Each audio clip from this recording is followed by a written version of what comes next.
Saudi আরবে আইসা আলামিন অসুস্থ হয়ে গেলেন। আজকে মোট 15 দিন ধরে অসুস্থ। ডক্টর 4টা টেস্ট দিছে, রক্ত পরীক্ষা, প্রস্রাব পরীক্ষা, বুক এক্স-রে, পেট আলট্রাসাউন্ড। সব টেস্ট করিয়ে নিয়ে আসলাম। ডক্টর রিপোর্ট দেখে বলতেছে রক্ততে ইনফেকশন হয়ে গেছে। এখন প্রতিদিন 4টা করে অ্যান্টিবায়োটিক ইঞ্জেকশন দিতে হবে, 3 দিন নিতে হবে। প্রতিদিন 4টা করে, 3 দিনে 12টা, তাহলেই নাকি ভালো হয়ে যাবে। আল্লাহ যা করে তা ভালোর জন্যই করে। এই জায়গায় একটি নাচ আপু আছে, আপনাদেরকে দেখাচ্ছি।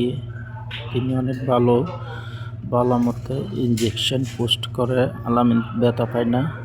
ছেলেরা দিতে চাইলে আলামিন ইঞ্জেকশন নেয় না, যে ভাই ব্যথা পাবো, আপুরে দিতে বলেন। বাংলাদেশ থেকে আসলো ভালো, আইসা অসুস্থ হয়ে গেছে। ছেলেটার লাইফ শেষ।